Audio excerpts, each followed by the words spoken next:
So as we stated previously, Ism is here, record producer. He's worked with Jason Derulo. He has worked with Chris Brown. And also, he has the official Coca-Cola anthem for the 2018 World Cup. You produced the beat. You are a songwriter as well. So just like, tell me exactly how this happened from the moment that you put it together to then Coca-Cola getting a deal with you and now it being I guess you could say anthem for the 2018 World Cup. So I co-produced it with Serm. He's a producer. Jeffro and Jason had production on it as well. And Nisha, Home Slice wrote it. Nism, that's the tag. Look out for it. All right. Is that at the beginning? Like when you hear like Mike Will made it, like something like that? Well, yeah, it will be soon. It will be soon.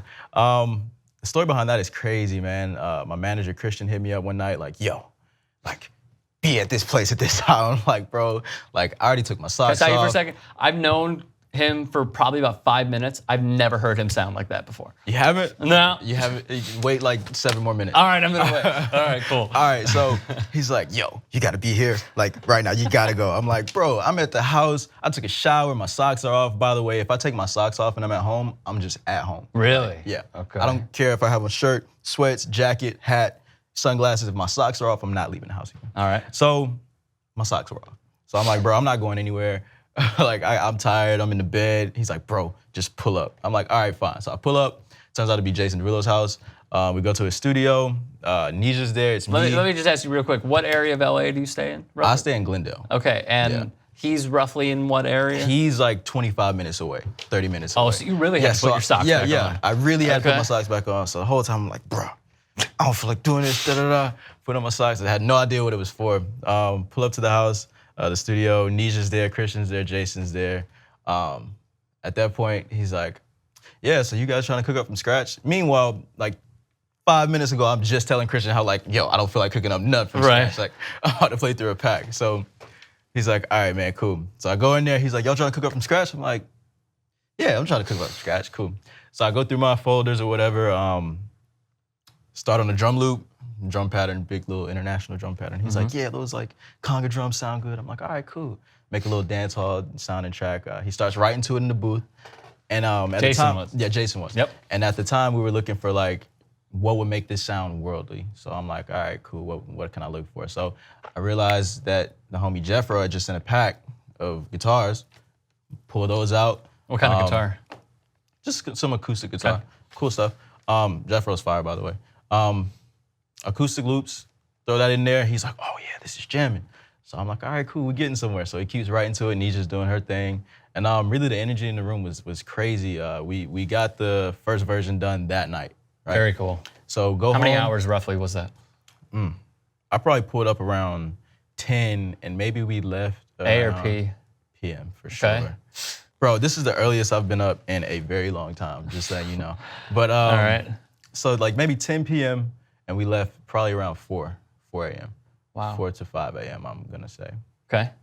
Go home and just don't hear much back about it. And he's like, yeah, so this might be the FIFA song. So I'm like, oh, what? What are you talking about? And he's like, yeah, come back and work. We're gonna keep working on it. So me and Nisha are going crazy, like, oh, geez, like we gotta do like 10 more versions. So we end up doing like 5 or 6 more versions.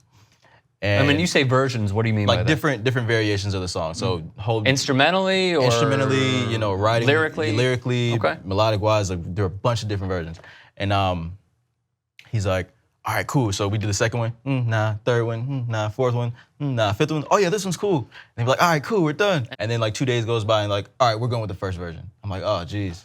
Okay, cool, that's fine. I'm not even gonna be mad about it. So we pull up to Jason's house again. We're still working on the song. At this time, we now have Serm and Jeffro in the room with us. So now we're like going back and forth, 3 producers in the room, going back and forth with ideas and stuff like that. It's a really dope vibe. And I was really shocked at how involved Jason was on the production side. He has a really good ear for sound. Does he engineer as well? Nah, my guy Big Ben was in the room for engineering. All right, cool. He's fire. So yeah, just the vibes in the room were awesome. It was easy to work with everyone. No one was too difficult. And really, we just made a dope record. So here's my question. You had no idea this was gonna come about. No. Did Jason know that this was potentially a thing and that's why he's like, add a little Congo here and do a little this there? Well, his music has always had like a more like earthy, worldly vibe, international vibe. So I guess that was just his ear playing the part, you know, doing what he does. you know? So, So no one knew that this could potentially be a thing. well, I didn't know. So, All right. I'm just thinking like they led a horse to water, like they didn't want to give you too much. yeah, maybe, I mean, well, you know? with this, you're always led to the opportunity, you know, and it's up to you to perform or you fail. Sure. You know what I mean? So I'm sure more people had this opportunity, but they just didn't, you know, go about it the same way. So that was a big lesson for me as well. You just got to really take advantage of the situation Sure. and make the best of it. Was that your first time working with Jason? Was it my first time? I don't think so.